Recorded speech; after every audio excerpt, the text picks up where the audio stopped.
Nako, eto na po mga karibyo natin, ikinanta na, nabulabog na. Nako, breaking news, Cheese at Romualdez kumanta na. Nako, Marcos Jr. ang big fish sa flood control. Nako, yan po mga kababayan ating alamin at bibigyan ng reaksyon sa video ito. Pero bago po natin i-play yan mga kababayan, palike naman po muna ng video ito, malaking tulong po yan. Maraming salamat po at eto nga. Bago po natin i-play yan mga kababayan, eto pasadahan po muna natin si Auntie Claire kasi kahapon natanong po si Auntie Claire mga kababayan kung ano daw po ba ang gagawin ni President Bongbong Marcos Jr. ngayong araw ng mga manggagawa, Labor Day mga kababayan. O ito po ang naging sagot ni Auntie Claire mga kababayan, pakinggan po natin. Okay. May good news po ba ang Pangulo na i-announce ko sa sakali? Ayoko pong pangunahan ng Pangulo. Pero meron po, Pero meron po siyang event tomorrow. any good news para sa mga manggagawa? Meron po. Ayokong i-preempt. Ayokong pangunahan. So ayan mga kababayan, ayaw pangunahan ng ni Claire Castro, no? Sabi niya po, ayaw ko pong pangunahan ang Pangulo, pero meron siyang event tomorrow. Ayan, no? Oh, Labor Day po ngayon mga kababayan, araw ng mga manggagawa, palakpakan po natin. Pero ano nga ba talaga, no? Ang kung may good news ba talaga ang Pangulo or bad news? Kasi ito po ang nakita ko kanina mga kababayan, no? Mukhang hindi po kayo matutuwa dito sa balitang ito mula po sa GMA News. Sabi po dito, BSP is expecting inflation rate to clock in at 5.6% to 6.4% in April. Nako, faster than 4.1% rate seen in March. Ayan mga kababayan. Mukhang eto hindi lang mga manggagawa ang apektado po dito. Tayong lahat po ay apektado po ng inflation rate mga kababayan na pumapatak na. Sa 6 papunta na po sa 6.4% mga kababayan. Ang tanong kasi hindi naman po tayo economist, no? Wala naman po tayong kaalam-alam sa mga patungkulit, pero kung i-research natin, kaya nating masagot. Pero nandito nakataksi tayo, no? Nasa ano pa ba tayo? Nasa mabuting kalagayan pa ba tayo? Nagtatanong lang kasi pataas po. Yung 2 point something percent na inflation nga noon, pinag-aanuhan na no? Pinag-uusapan na sa buong mainstream media. Pero itong 6.4% mga kababayan, okay pa po ba ito? Diba? Nagtatanong lang po mga kababayan, no? Sabi po kasi dito, may matino pa bang pag-iisip sa hanay ng mga namumuno sa Pilipinas? Bakit sa ganitong klaseng challenges parang puro propaganda na lang ang halos walang solusyon? Ayon po yan kay Sir Rob Rances mga kababayan. Totoo, puro propaganda lang against Duterte. Pero hindi na natin nahahalata ang totoong problema. Ito pala ang totoong problema mga kababayan. From 6.5 to 6.4% na po ang inflation rate. Nako. Ito pong naging komento ng ating mga kababayan patungkol dyan. Sabi po dito, hindi raw nakaka-apekto ang impeachment circus nila sa ekonomiya pagkatapos ang termino nila na puro impeachment ang inaatupag kaya lubog na ang Pilipinas. Ayan mga kababayan.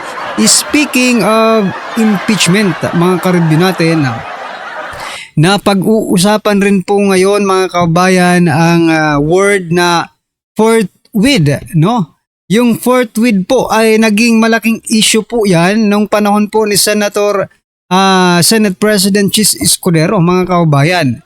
At eto nga po naglabas na ng ruling, okay? Ng desisyon ng Korte Suprema patungkol po dyan sa forthwith na yan. Sabi po dito sa Batas PH, no? Sabi po ng attorney, no? Ex-impeachment court spokes attorney Reginald Tungol, sabi niya po dito, Senator Cheese Escudero, congratulations, kita mo, tama tayo, he was really targeted at that time and I was insisting that we have legal basis, no? So, he was happy that there was at least finality, wala nang doubts ngayon. Ano po bang pinag-uusapan dito? Ito po mga kababayan, no? Yung word na forthwith, ito basahin na lang po natin mula sa batas speech. Former Senate Impeachment Court spokesperson Attorney Reginald Tungol revealed that former Senate President Francis Chis Escudero was pleased with the ruling of the Supreme Court, which affirmed his interpretation of the term forthwith in an impeachment trial. Kasi si abogado po si Chis, mga kaubayan. Ang hindi naman po abogado ay si Senate President Soto. At ayon po kay Soto, ang forthwith po sa kanya ay kinabukasan. Di ba kahapon sinabi niya? Ang forthwith sa kanya ay kinabukasan. Okay? Patuloy po natin.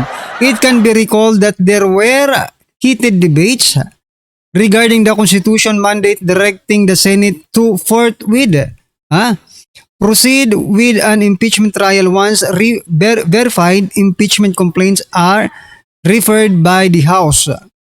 In a decision promulgated by the Supreme Court en banca, it ruled that the term forthwith does not mean immediate action, but rather action taken within a reasonable time, which may be longer or shorter depending on the circumstances of each case. It also stated that the Senate has the authority to set the timeline for impeachment proceedings. Ayan na mga kababayan. So, kung depende pala yun sa Senate President. Ngayon, kasi si Soto po ang Senate President. So, pwede rin yung ganun, di ba? Na yung forthwith ni Soto ay kinabukasan. Pwede rin ganun, okay? Pwede rin matagal, depende nga po sa circumstances, mga kababayan. Sa pagkakataon, no? Baka marami silang trinatrabaho.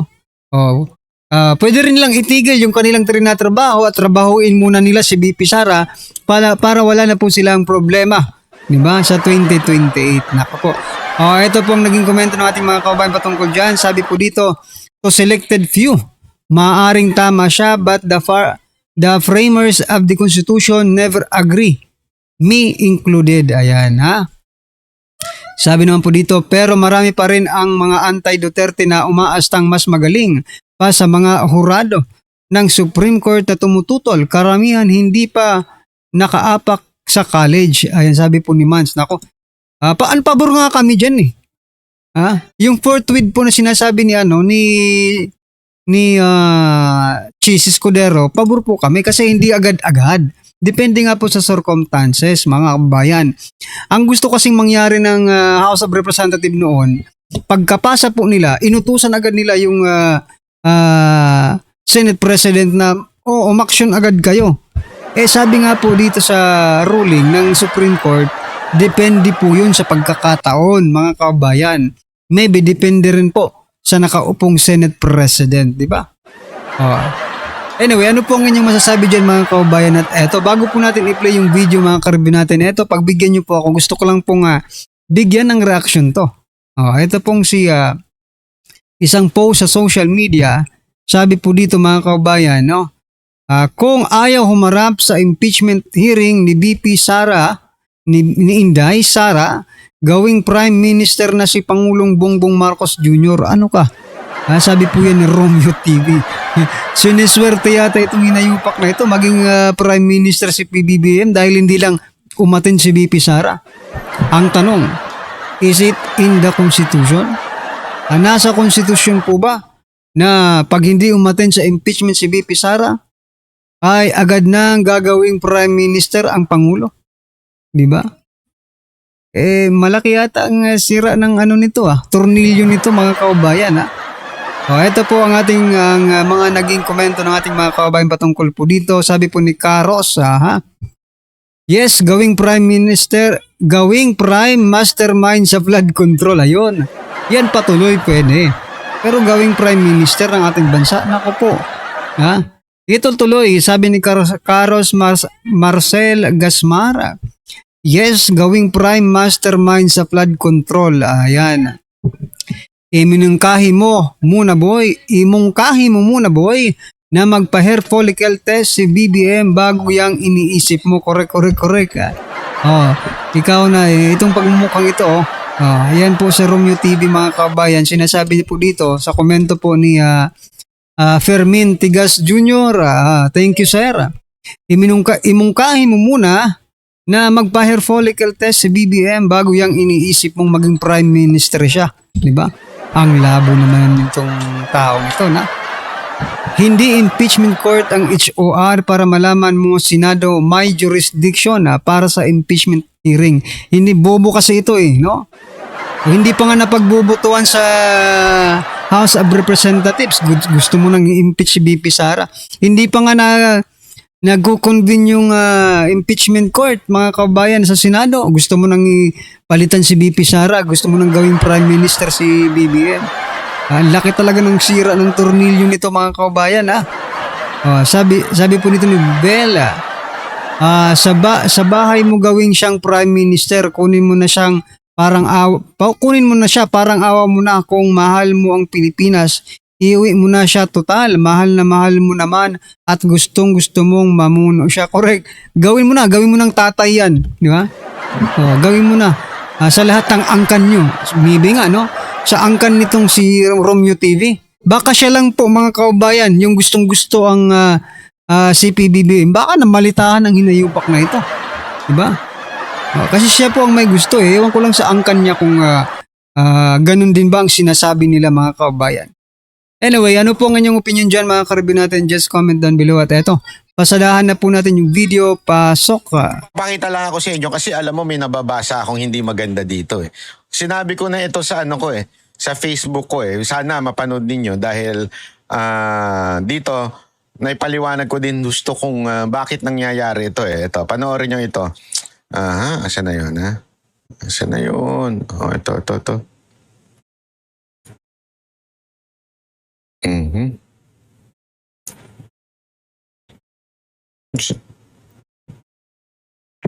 Wait lang. Ito. Yan. Gumulong na ang pagdinig ng Sandigan Bayan kaugnay sa hiling ng Office of the Ombudsman na precautionary hold departure order laban kina former Senate President Cheese Escudero at umano'y bagman nito na si Maynard Ngu. Para sa update, magbabalita live si Mobile Journal, Arles de los Santos. Arles.